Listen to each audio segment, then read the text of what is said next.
And I believe that the organization itself is using black people to advance a Marxist agenda, and the corporations, the schools, the churches, the people that have gotten behind Black Lives Matter, the organization, they think they're helping black people. They think they're showing support for black people, but actually it's the opposite.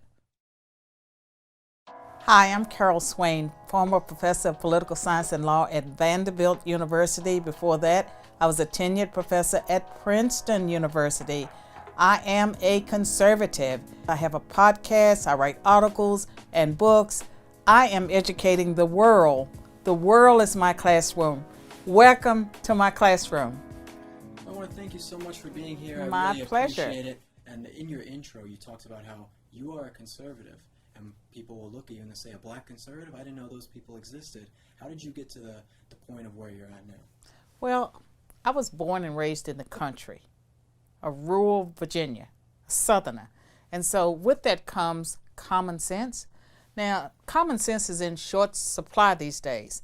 So I had common sense. And so even when I was a Democrat and I was not a conservative, I was not necessarily seeing the world as everyone else did. And so I can always say that my perspective on the world was different. I think that helped explain that I did have success in academia during the years that I was a Democrat. But after I had a Christian conversion experience and I became more conservative, then the world changed for me.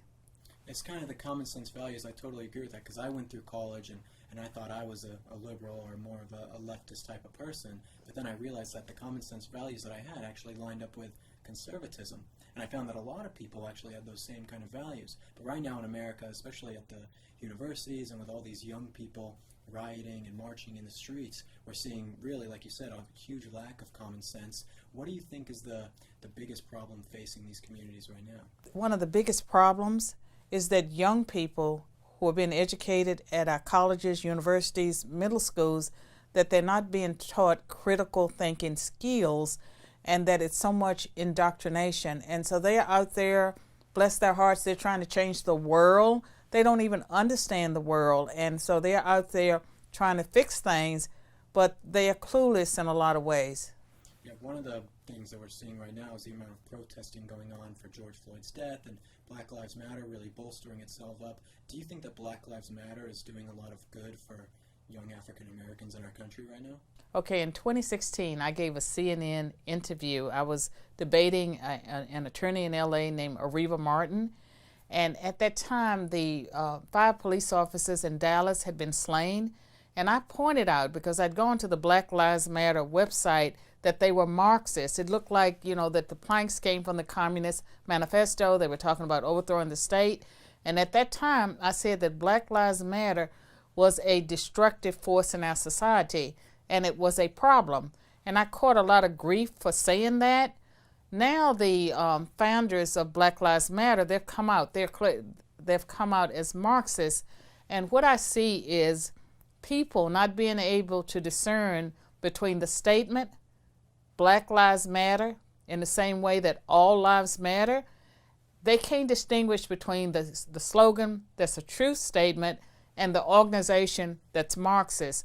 And I believe that the organization itself is using black people to advance a Marxist agenda, and the corporations, the schools, the churches, the people that have gotten behind Black Lives Matter, the organization, they think they're helping black people. They think they're showing support for black people, but actually it's the opposite. Yeah, why do you think that so many people support an organization like Black Lives Matter when, very clearly you can go to their website, you can see their views, their ideals. They said they want to have literally no police anymore in America. Why do you think there are so many people so attracted to those kind of values? They're not attracted to it necessarily. Now, some of the people that support Black Lives Matter, they're supporting it because they think if they put a poster in their window, their windows will not be broken out. So they're sort of paying what they think is protection money. That never works. I think anyone who really understands the organization, how could they support it? I believe that white people are cowardly, especially at this moment in history, and they feel like they want to show that they support black people. We don't hate anybody. I'm not racist. I can prove it. I'll give money to Black Lives Matter. We were doing a video today in Venice Beach about this police brutality and defunding the police, and we talked to a couple of black students, and we were like trying to work together with them, and they're like, oh, I don't think you're racist, I don't think they're racist. Then we went and talked to this white woman, and she comes up and starts talking to us, and then she says that as white people we are racist. And I said, well, we just talked to some black kids, and they didn't think I was racist, but you as a white person are coming and telling me I'm racist. Do you see a big disconnect with what white people are doing in this country versus what black people are actually getting offended by or think is racist? It would be comical if it wasn't sad. And what I see is that the critical race theorists, and critical theory is a part of Marxism, and critical race theory argues that racism is permanent. You never get rid of it. That whiteness is property. So every white person, the poorest person in Appalachia, they have this valuable property. You tell that to J.D. Wallace's relatives. You tell that to people that grew up in Appalachia, that they have this valuable property. And I think that the white arguments about white privilege and white people, they have to divest themselves of their whiteness. And so the lady that you encountered was some, quote, white person trying to be woke. She thinks that by saying that to you, that she has divested herself of her whiteness, which she doesn't realize that the way things are going with race and the way the attacks are taking place, a lot of black on white attacks. It seems to me that there are fewer white on black attacks, but that may change. She thinks that will buy her protection. It will not buy her protection. But they're trying to get protection, and they're trying to feel good about themselves. And some of them, are affluent. And, that's not necessarily privilege. That means that you had parents sometimes that made good decisions. There are people that have black privilege. I know plenty of blacks that grew up in affluent homes. They've never, lived in ghettos. They've always been surrounded by middle-class relatives. That's black privilege. I know some whites that have never had anything. Their mothers or fathers work at Waffle House. And so it's a lot of nonsense. But I think one thing that white people have learned is to be silent. That's definitely true. What do you think is the solution for fixing what's going on in this country with, race tensions are, I really think, higher than ever. How do you see we fix these kind of things? Well, back in 2002, I published a book called The New White Nationalism in America, Its Challenge to Integration. And at the time, I was a Democrat, but I was concerned about hate crimes that were taking place at that point in history. I commissioned interviews of leaders of white rights, white nationalist organizations, going from least extreme to most extreme.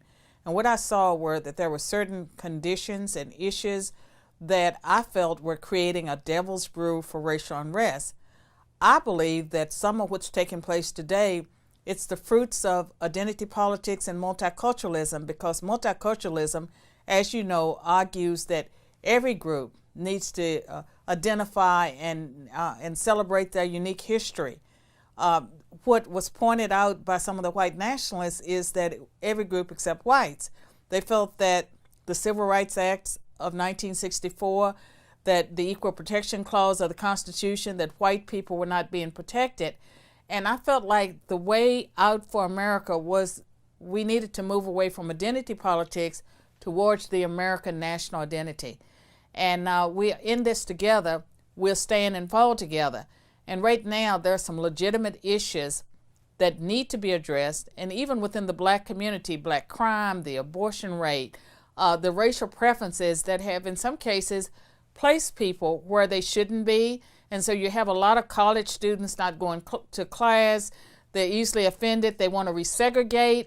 Some of those students are in colleges and universities where they do feel marginalized. They are frustrated. They can't do the work. And I think it's easier to protest. And to them, it's systemic racism. And I would say the systemic racism, I was born in 1954. That was the year of the Brown versus Board of Education case. There was segregated schools then. That was systemic racism. In 1964, we passed the Civil Rights Act that opened up accommodations, ended all kinds of discrimination in employment, accommodations. It opened up all It opened up many opportunities for blacks. 1965, the Voting Rights Act was passed. 1968, the Fair Housing Act passed. We had moved towards a colorblind society, but immediately, and this came from white elites, we got race-based affirmative action, and at that same time, women were added too. So we got affirmative action. It included women from the very beginning. By 1971, there were 5 groups that were added to affirmative action. And so it was never really exclusively about blacks, but there were people that clearly benefited, and the more middle class you were, the more you benefited as a minority. And when I look at America, I see for more than 60 years, people have been aggressively trying to erase the past and present effects of discrimination. Slavery, Jim Crow racism, acts of the federal government that were discriminatory. People have worked, trillions of dollars have been spent, and yet we hear that racism is worse than it's ever been. I think that the system works towards racial and ethnic minorities, and the things that we're focused on now that has to do with police brutality, that blacks and people of color do have a lot of interactions with police, millions of interactions. We hear about these cases where things go wrong, but the black crime rate is problematic. Blacks are 13% of the population, committing over 51% of the violent crimes.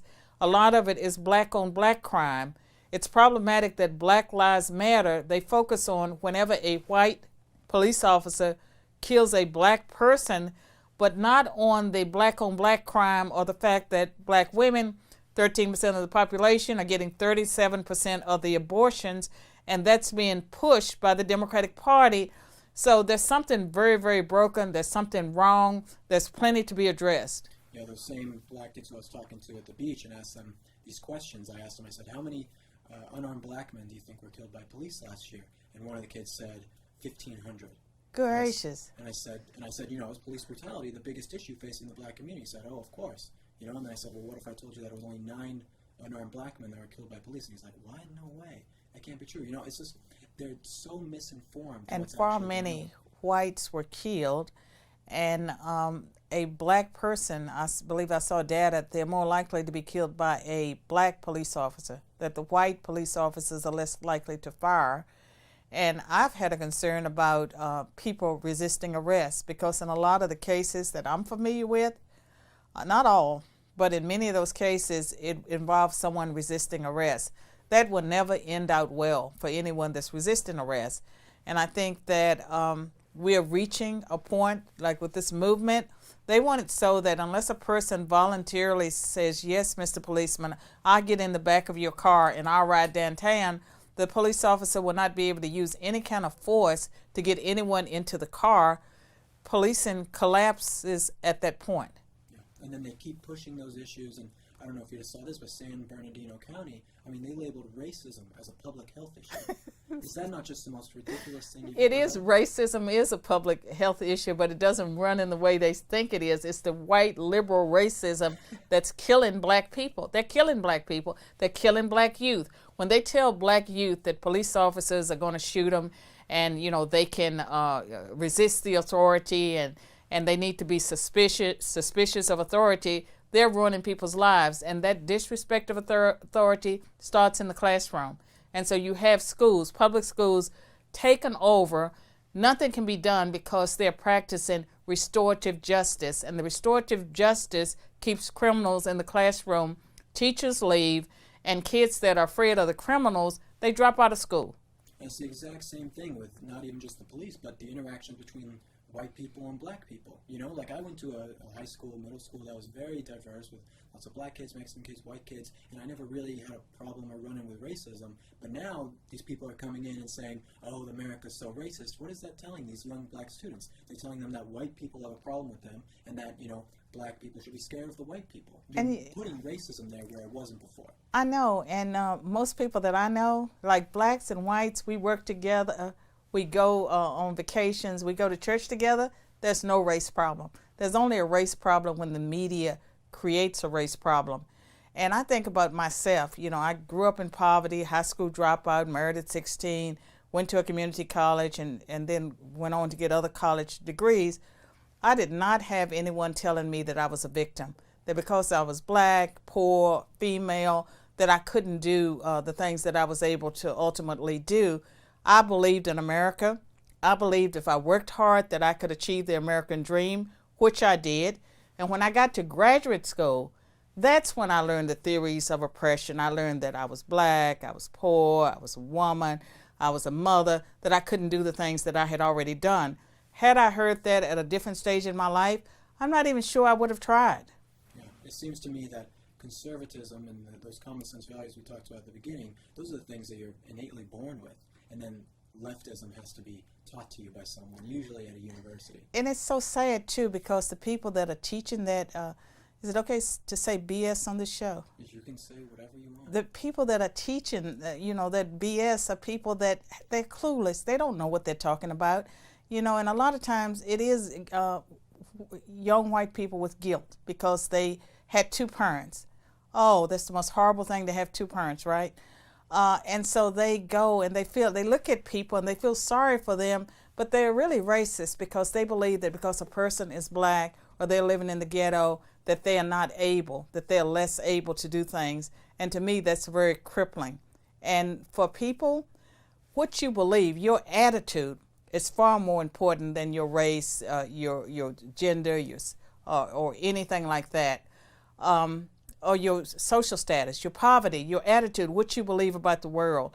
And I would say that, for anyone of any race or socioeconomic standing.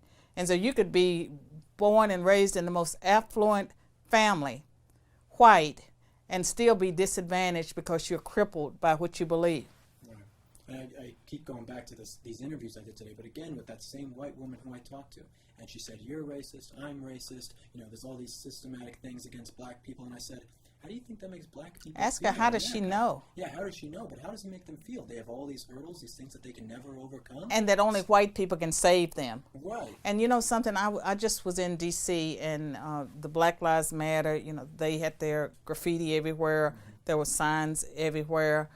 But there were a lot of white people. And if I were a Black Lives Matter activist, if you can imagine that, I would be upset. I would be seething at the fact that young white folks took over my movement.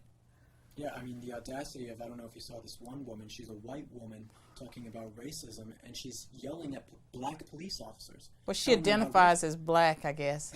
Yeah. Did you have her join the NAACP? Well, they would take her money, for sure. Yeah, I'm sure they would. Going back, we were talking more about, your upbringing and things like that. You did a PragerU video all about, the history of the Democratic Party, and we get emails to PragerU and messages all the time that's the video they saw that made them fall in love with PragerU or wake up to, the truth. So I just want to say thank you for that. And for the people who haven't seen that video, what is the main message of what really is the history of the Democratic Party? Well, the history of the Democratic Party is it was the party of slavery. It was the party of the KKK, the Jim Crow racism. It was the party that maintained the lynching. And when the Civil Rights Act of 1964 passed, more Republicans than Democrats voted for it. And so it has been the party of segregation. And it only made the apparent switch when blacks got the right to vote. And so they brought some into the system. But they have really maintained a system. Think about their embrace of Margaret Sanger and abortion, where you have 80% of the abortion clinics in black neighborhoods, and they don't have the interests of black people. And people always say the number one argument on that video is always that the party's switched, now Republicans are the They have to believe that, and I can tell you, I was born and raised in Virginia, and Virginia was the state that had massive resistance to integration. In fact, even though I was born in 1954 and started school in 1960, it was 1968 before we integrated in Virginia.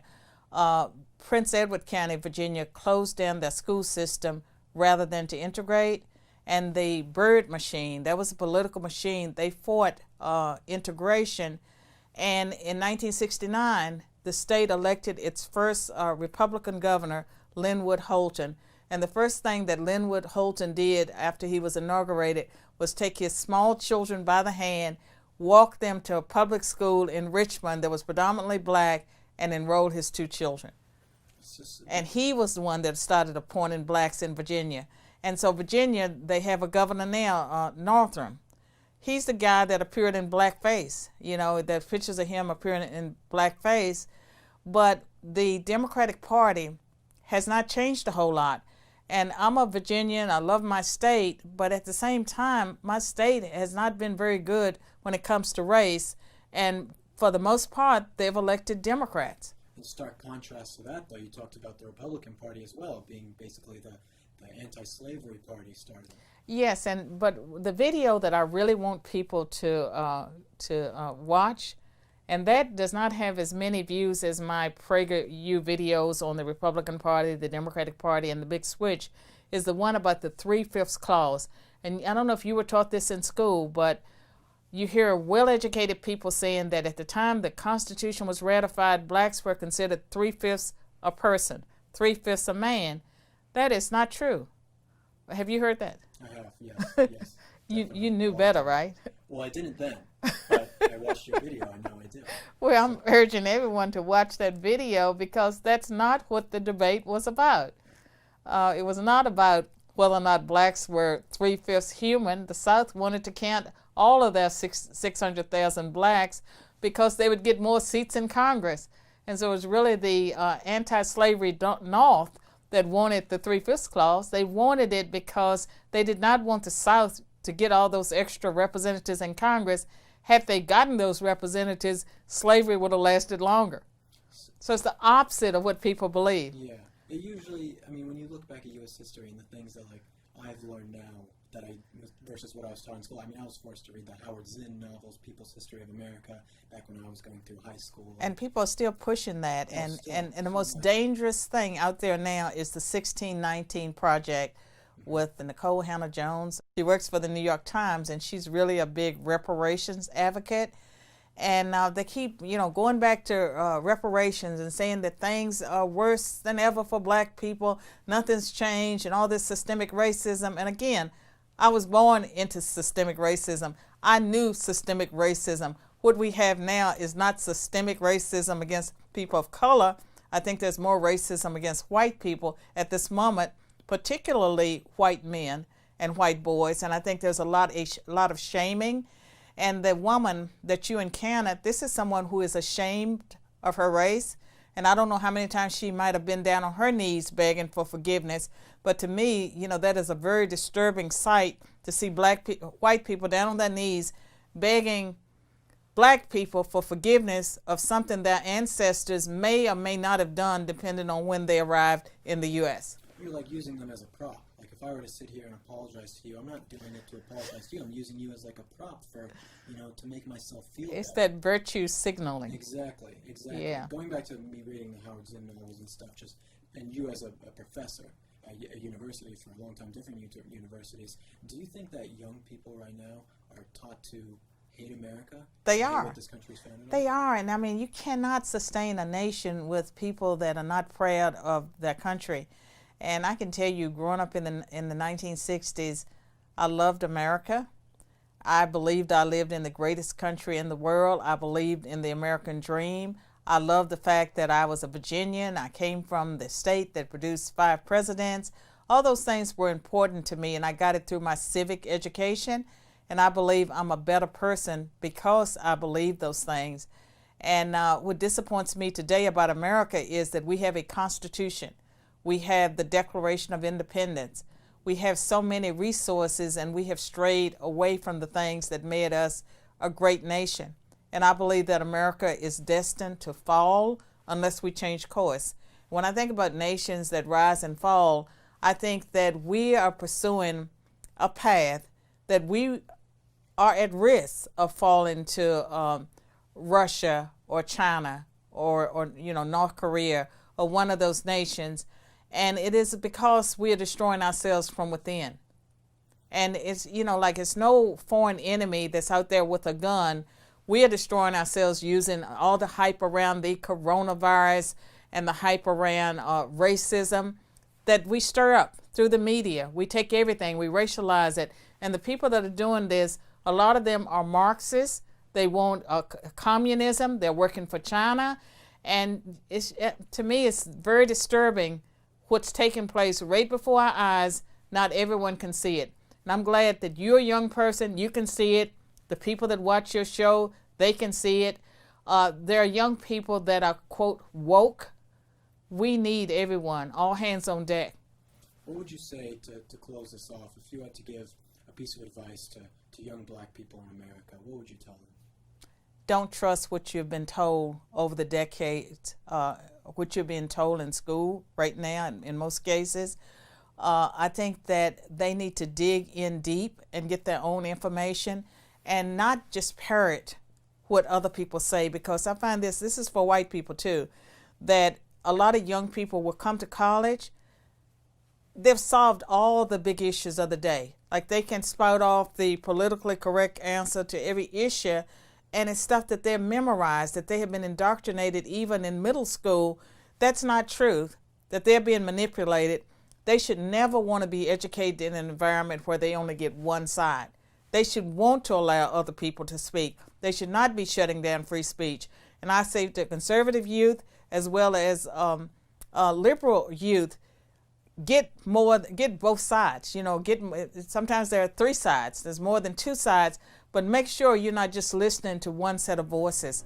You're not being educated. You're not being challenged. You'll never find truth that way. Thank you so much for joining us. And everyone, if you haven't seen her videos, Carol Swain's videos with PragerU, she has a few of them. They're all fantastic. They're one of my favorites. Thank you guys so much for watching this. You should share this with your friends. Comment your thoughts down below. And I'll see you guys in the next one. Thank you.